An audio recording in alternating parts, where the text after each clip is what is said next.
So there is something going on, and we can all agree upon that right now. Every single one of us can agree upon that. And the question is, what is this organization? What is creating this organization? There is something doing that, and this is the life force. And in order to make an organization, you see, we've got a body here, a human body. It's a very complex plan. We need a design for that. We need a pattern. We need something to organize to. So if you're going to have a process of organization, we need a blueprint. We need a plan to organize this thing to. You can't just say, let me organize it. You have to have, well, what are we organizing this thing to? So the life force is an organizational force, and it has to have a blueprint. It has to have some information. So it is also an informational force. Now this takes us back again. What is information?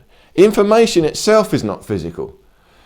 So we're doing a lot of science, and we in science it's all about information, statistics, and we've even got informational science, computer science.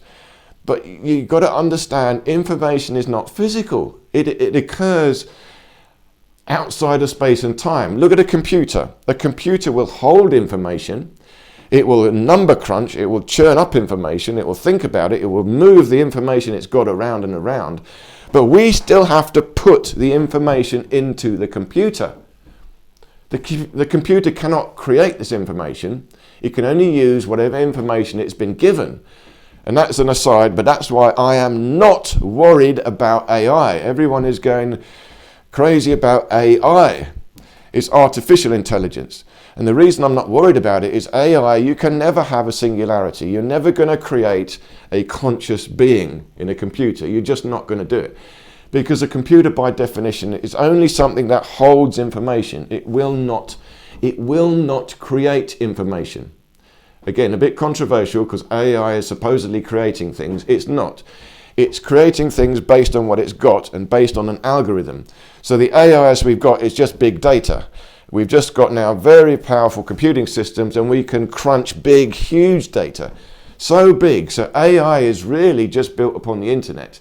And in time, there's going to be so much AI. It's AI just feedback looping itself. So it's not getting more intelligent. It will get less intelligent. And you'll see that as well. At the moment, we're worried we'll lose jobs. Well, we may lose jobs, but in time, as AI gets bigger and bigger, you'll see it actually will get worse. This is my prediction. It will make mistakes, and we'll have to bring humans back again because we've reached the limit of the capabilities of artificial intelligence. You can only do so much. And the other thing you've got to realize is, what's the difference between real intelligence and artificial intelligence?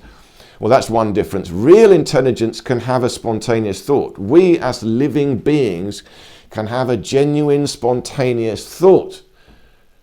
It comes from nowhere. Where does this idea come from? I don't know. It just came to me. A computer, you can't just say, well, where did you get that idea from? I don't know. It just came to me. Well, it might say that, but of course it's only saying what it has discovered on the internet. It's only repeating what someone else has said in its own way. So a computer cannot have a spontaneous thought. And again, computer scientists will agree with me on this. This is known. But random numbers, let's look at a random number. You ask a computer to generate a random number. It's a very difficult thing to do, to write the algorithm to generate a random number.